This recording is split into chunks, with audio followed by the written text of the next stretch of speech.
All righty. So whenever we start a book of the Bible, one of the things we want to think about is we want to think about the genre of the book of the Bible. So what is genre? Can you help define that word for me? Literary style? Yeah. Literary style, yep, different literary styles. So just give me some examples of some different literary styles just in our modern day. So don't even think about the Bible for a minute, just our modern day. Fantasy. Fantasy, yep, that's one of my favorites. Yep. What else? Action, all right, yep. Historical fiction, yep. Romance, yep.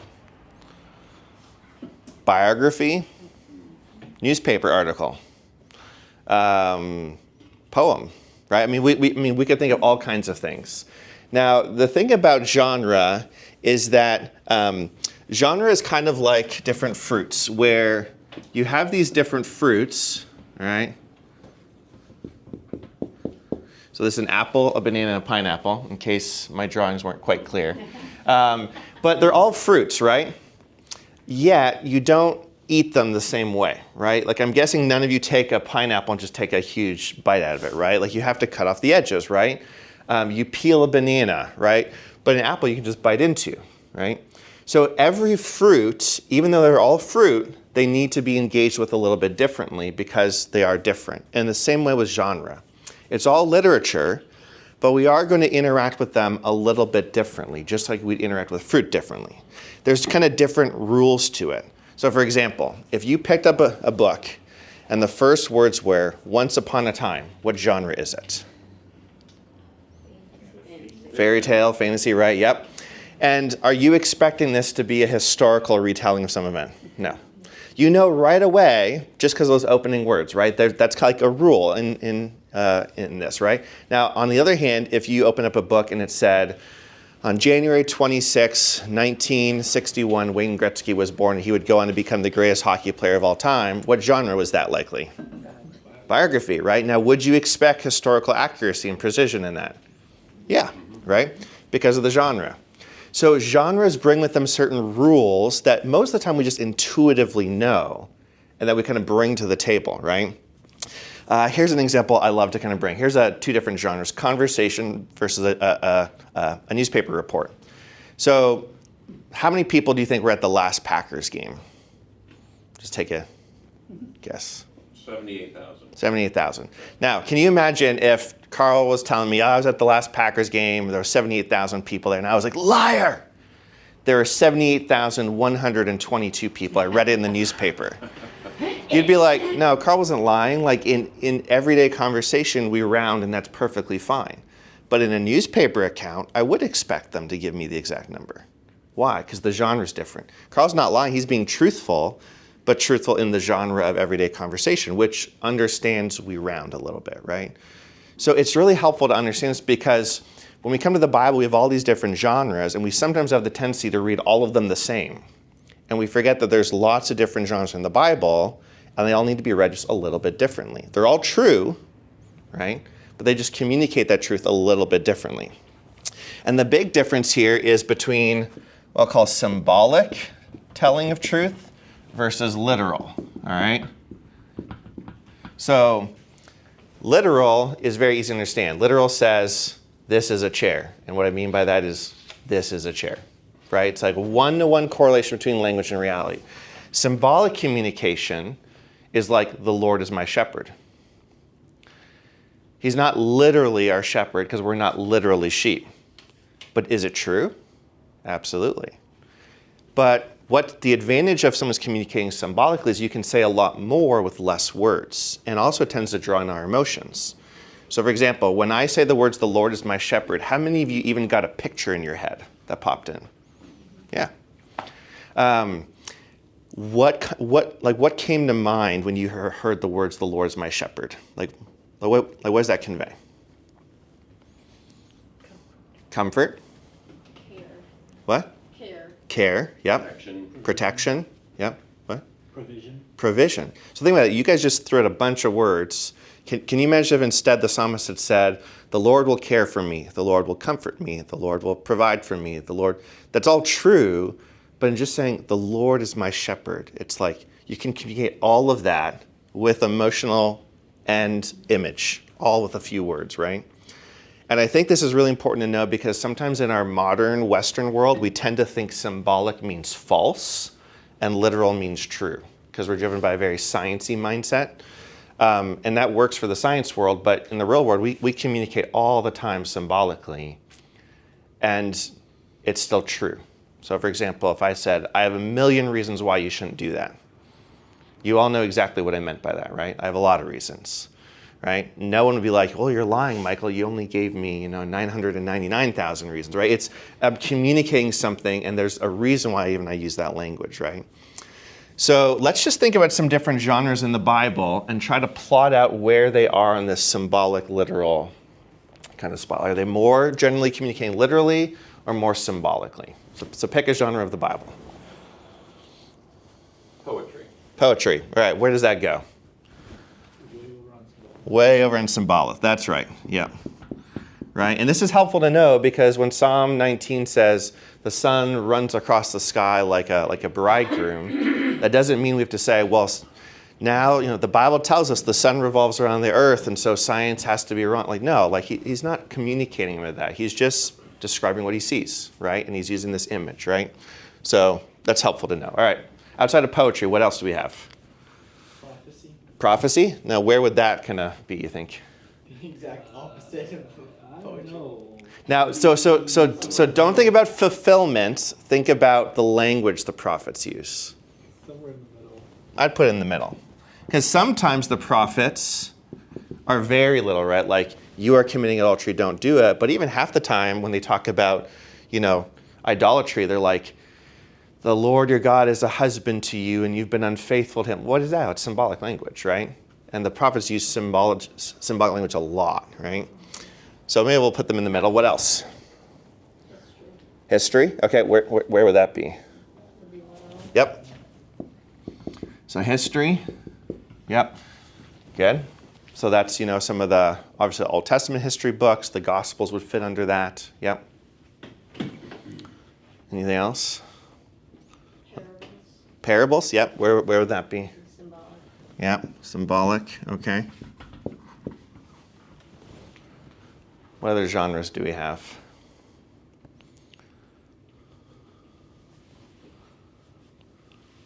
Narratives? Would we Yep. consider that part of it? Yeah. So maybe we'll call it historical narrative,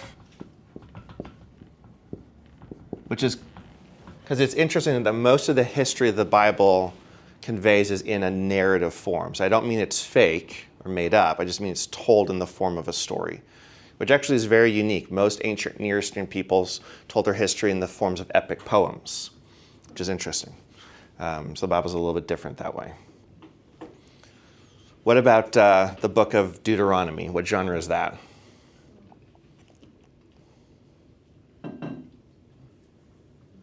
Deuteronomy? Some of that's more of like just legal. Law. Yeah. So where would you put law? Literal. Yeah. Yep. Right. So when the law says do not murder, you don't need to wonder what it means. It means do not murder. Right. It's nice and straightforward. Right. Now the law is a little tricky to interpret sometimes for us because we need to think about it through the lens of Jesus, but it's pretty straightforward in the initial meaning. Right. Yep. All right. So we got poetry, parables, prophets, historical narrative, law, and then there's maybe two others I can think of. What about the book of Revelation? I guess I would have thought of prophecy. Yeah, so prophecy, it's actually really interesting. The book of Revelation is almost like three genres because he literally says like these are letters to the churches, but then he says, but it's a prophecy, and then he also says it's an apocalypse, a revealing. So there's this fancy word called apocalyptic, which is like future-oriented, but with a lot of symbols. So that's kind of over here towards the symbolic side, right? So you can think of like, I saw the Lion of Judah, and he was a lamb who was slain. Well, which is it? Well, it's because it's not literal. He didn't literally see a lion or a lamb. He saw Jesus. but he's describing him in this symbolic way because it conveys a lot of meaning, right? And then we have the letters, right? So that's going to be where? Where would the letters be? What do you guys think? Susan, did you have a thought on that? Are they more kind of straight communication? I think they lean more towards the literal, but not, All right, like, all right, we'll put them here. yeah, Lu- you know, almost. Yeah, Louis did. Their tone. There's Yeah. some symbolism in the letters. Yeah, they definitely, yep. Mm-hmm.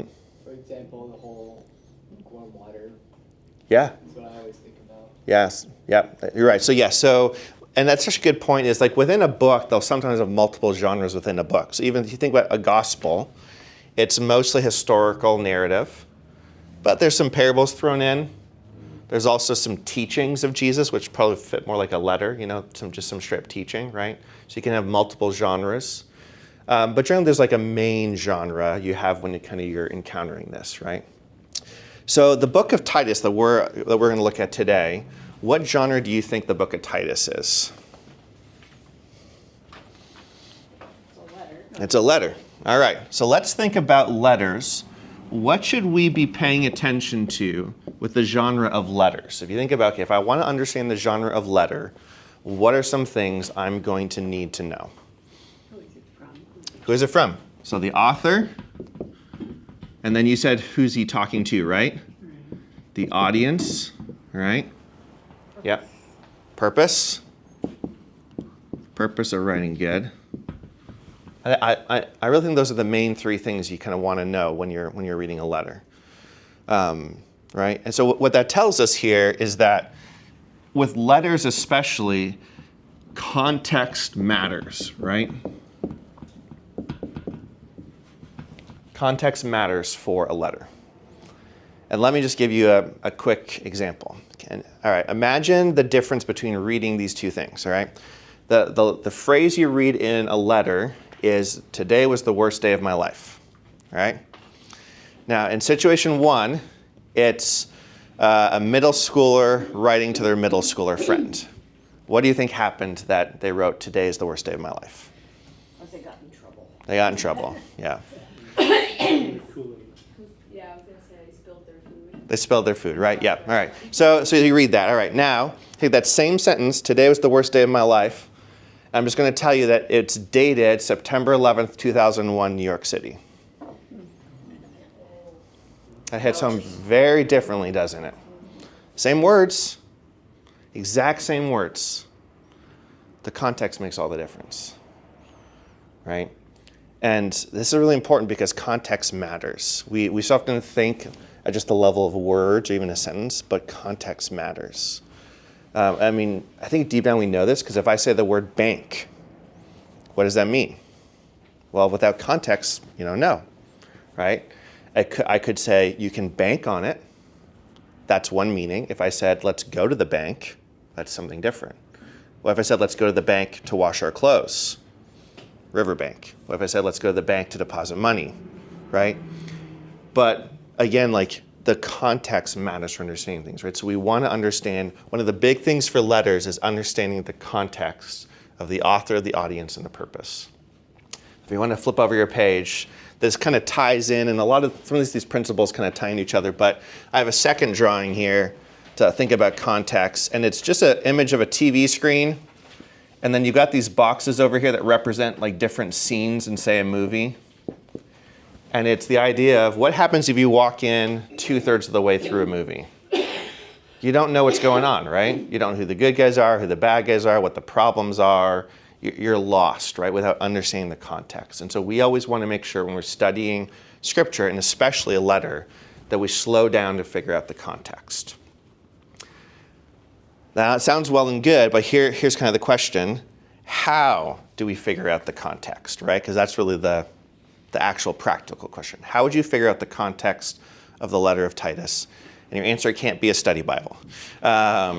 Although that is a good thing to look up later, but I want us to kind of try to learn the skills of figuring this out for ourselves. So apart from looking up a study Bible or a commentary, how would you figure out the context of a letter?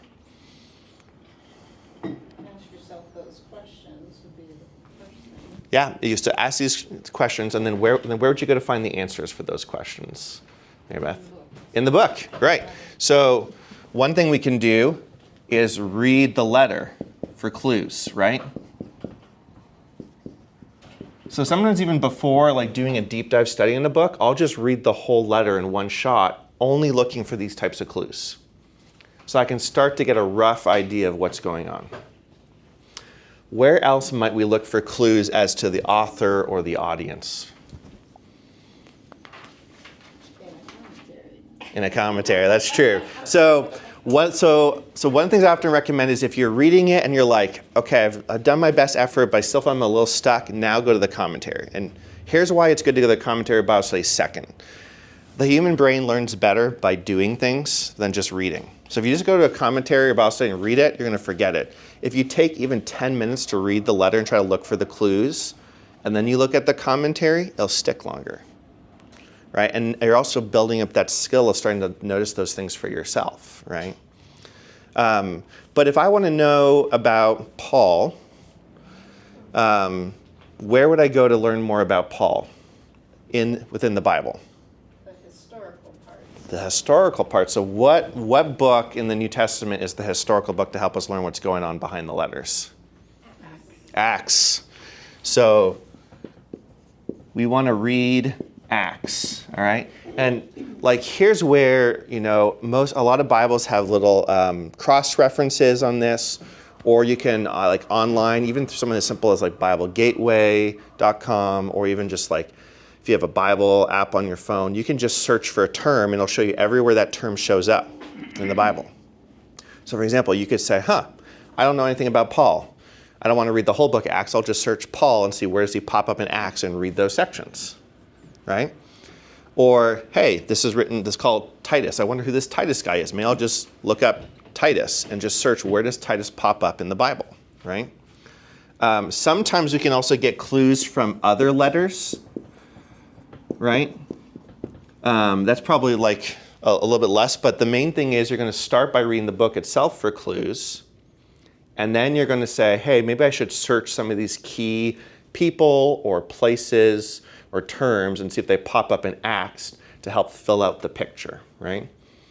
And then again, if you're still stuck, you can kind of do some study Bible or whatnot. So here's what I want us to do. All right, I want us to practice this right now. So in